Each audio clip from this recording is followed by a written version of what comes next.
So if you're wondering ano ba yung perfect SD card for you right now and you really need to buy it for your photography or videography business, this video is perfect for you since this video is all about simple guide to buying SD cards for photography and videography. Disclaimer lang, this video is brought to you by Homan, Philippines, and this is the SD card that they've sent to us for us to review. But instead of review, bibigyan ko kayo ng simple guide paano nyo ba bibilin yung first or yung SD card na nararapat para sa photography or videography business nyo. Now, let's go to our first part, which is yung importance ng SD card sa photo and video.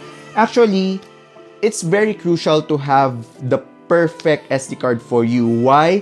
Because iba-iba yung function ng SD card na meron tayo, no? Na-experience nyo na ba na nag-buffer yung camera nyo and after shooting a lot of burst photos, or eto, malamang maraming naka-experience na din ito, yung nag-stop yung video recording nyo after shooting a 120 frames per second na full HD, or even shooting 4K, the normal 4K, or even shooting the 4K 60 frames and i-max na natin if you're shooting an 8K, most probably na-experience yun na magkaroon ng video stop recording. And usually, nasa SD card natin yon, hindi sa camera natin. So this is the Homan Philippines, yan. Kita lang natin, and this is their SD card. So merong 4 parts tong video na to. First is the SD card types. Second is the speed classes. Third is the video speed classes. And last is ano ba yung tamang SD card para sa inyo. So first thing on this video is understanding the SD card types, which we actually have 2 types in this video. So we have the SDHC and the SDXC. The important difference between these 2 SD card types is their storage capacity, which, by the way, the SDHC can only store 4 gigabytes up until 32 gigabytes. So, makikita nyo yan sa SD card nyo, naka-indicate SDHC, especially the 32 gigabytes SD card. So, makikita nyo dyan, SDHC siya. When it comes to 64 gigabytes up until 2 terabytes, makikita nyo na SDXC yung naka-indicate doon. Actually, that's the only difference of these 2 SD card types. Now that you've already know the difference between these 2 SD card types, we go to our next part, which is the speed classes. Before we go there, let's understand first ano ba yung write speed and ano ba yung read speed. First, let's talk about the write speed. The write speed indicates kung gaano kabilis nag-write yung data from your camera, which is yung photos nyo or yung video, to your SD card. Meaning, kapag nag-buffer or nag-stop video recording, hindi enough yung write speed ng SD card nyo. Second is the read speed. The read speed is also equally important. Why? Because you need to be efficient in transferring your files from your SD card to your laptop or computer. So the read speed indicates kung gaano kabilis mag-transfer yung files nyo from your SD cards to your laptop or computer. Now that you know the difference between the write speed and the read speed, importante na malaman nyo yan, guys, para pag nakita nyo sa packaging or sa SD card mismo, alam nyo kung para sa inyo ba yon. Now, let's go to the speed classes. Actually, we have 4 speed classes in this video. We have the C2, C4, C6, and C10. All of these are in write speed, meaning kung gaano yung minimum write speed from your camera to your SD card. Kung gaano siya kabilis tumanggap ng data, okay? So, kung C2 yan, minimum of 2 MB per second yung write speed niya. And kung C10 naman yan, which is the maximum, meron siyang minimum write speed of 10 MB per second. So, that's the difference between C2, C4, C6, and C10. Madali lang siyang intindihin since nandun na rin yung number ng MB per second niya dun sa pangalan niya. Okay? So, let's go to our next part, which is relevant dito sa speed class na to, which is the UHS speed classes. Actually, we have 2 UHS speed classes, the UHS-I and the UHS-II. In terms of physical difference, meron siya agad manonotice nyo. Sa UHS-I, isa lang yung makikita nyo. Wait lang. Pakita natin dito. Sa UHS-I, makikita nyo dito. Ayan. Isa lang yung pins niya dito, yung row of pins dito sa SD card nyo. And if you will buy a UHS-II speed class SD card, kung mapapansin nyo, dalawa yung nasa likod na row of pins. So, ano ba yung goal or ano ba yung difference between UHS-I and UHS-II? In paper, actually, the maximum write speed of UHS-I is up to 104 MB per second. So, paano ba siya nangyayari? Kung meron kayong C10 UHS-I SD card, meaning meron siyang minimum na write speed of 10 MB per second and maximum write speed of 104 MB per second. So, that's how it works. So, this UHS-I, meron siyang tinatawag na U1 and U3. So, makikita nyo na yan, na-figure out nyo na sa SD card nyo, meron kayong C10, tapos meron kayong U3, tapos meron kayong 1, which is UHS-I. So, enough to in some use cases. But again, since meron tayong UHS-II, meaning may mga cases na kailangan nyo tong SD card na ito. Okay, now, for UHS-II, the maximum write speed of this ultra high speed classes SD cards are up to 312 MB per second in paper. So meaning if you have a workflow or type of work in photo and video that requires a really high writing speed, then UHS-II will really come in handy. Actually, we have UHS-III already, but we will not discuss in this video. Now, if you've noticed in your SD cards, makikita nyo na meron dyang V30 na nakalagay. And meron din minsang V60 and meron ding V90. So, Homan Philippines sent us the V90 variant of their SD card. So, explain muna natin ano ba yung mga difference between V30, V60, and V90. So next is the video speed class, meaning this is focused on writing speed in terms of video. So kung mapapansin nyo sa SD cards nyo, meron dyan naka-indicate na V30, V60, and V90. So let's talk the difference between these three. So for the V30, it indicates that meron siyang minimum sustained write speed of 30 MB per second. This is suitable for 4K, the normal, the usual 4K video recording. So if you have a V30 SD card, then it's okay.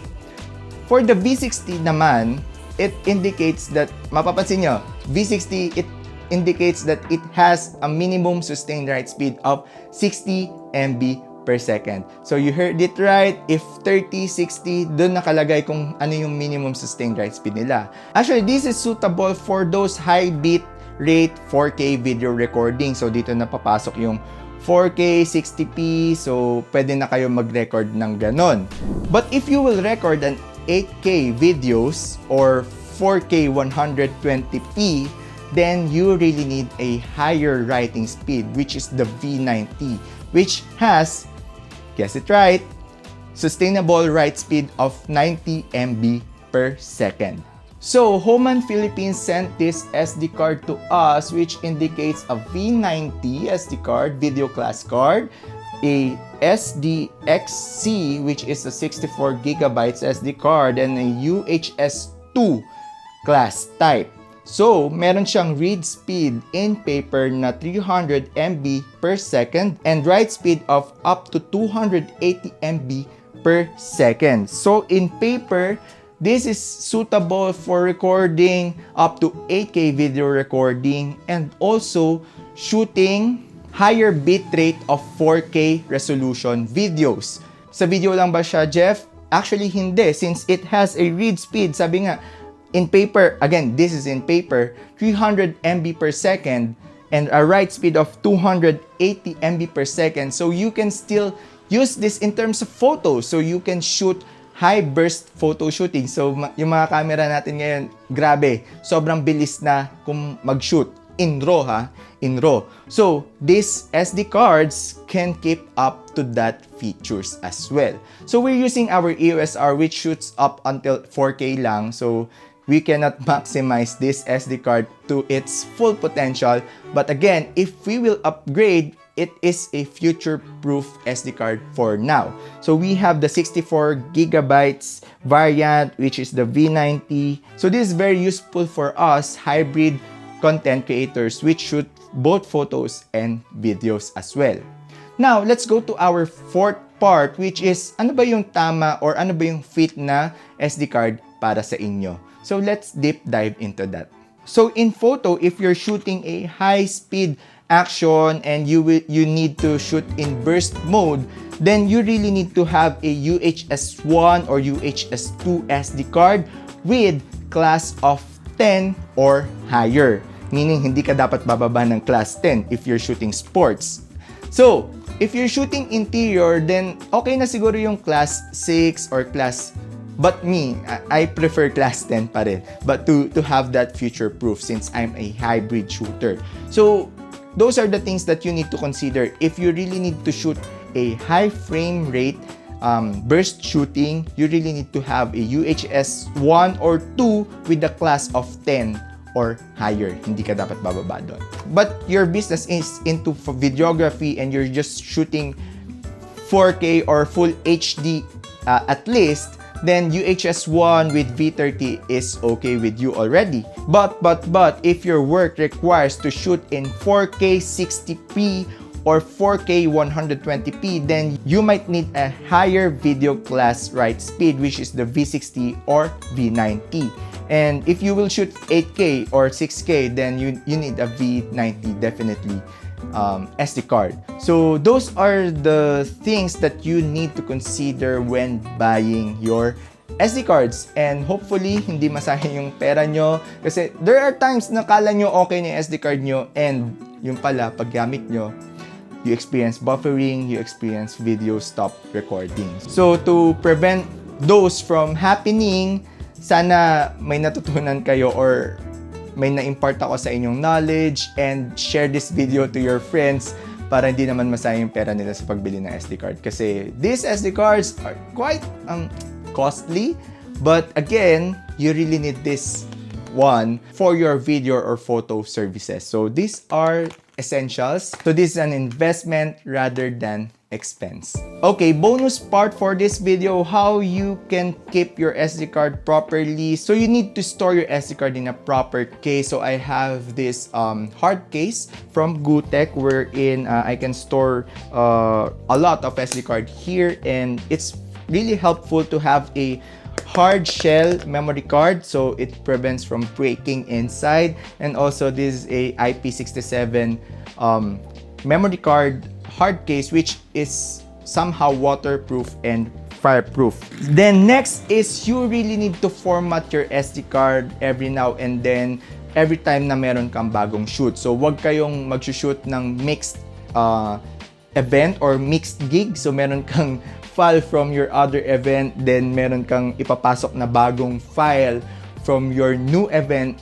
Never do that kasi first, hindi siya sustainable in the future kasi ang hirap maghanap ng files and mahirap mag-sort, and actually nabubugbog yung SD card nyo. Okay, so whenever you will use your SD card for another gig, make sure na format nyo yon. And don't ever use SD cards for like 2 years or more, and ugaliin na mag-update or mag-upgrade from time to time to prevent those like nasisira yung SD card, tas naluluma. Syempre, nag-wear and tear yung SD cards natin. So, maximum for me, maximum is 1 year. Pinapalitan ko na siya para lang to prevent yung mga unwanted corrupt ng data. And ayun, so those are the things that you can try for yourself or you can buy for yourself.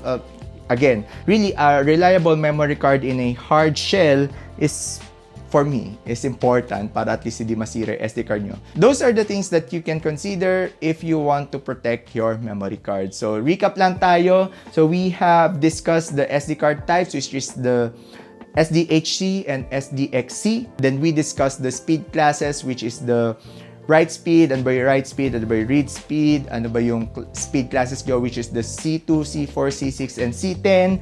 We also discussed the UHS, which is the ultra high speed classes, which is the UHS-I, UHS-II. We also discussed the video type class cards, which is the V30, V60, and V90. Then we discussed also kung ano ba yung perfect for your use. So I hope na malaking tulong tong video na to para sa inyo. And if you find value in this video, please click the subscribe button and also like and share this video. Share it to your friends para again, as I mentioned earlier, ma-prevent natin yung unwanted purchases in the future. So that's all for today, guys. Once again, this is Jeff Geronimo. Thank you for watching this video. If you want to learn more about photography, videography, content creation, and creative business, don't forget to click the subscribe button. Again, this is Jeff Geronimo. Thank you, Homan Philippines. Thank you for watching this video. See you on our next one. Bye. Peace.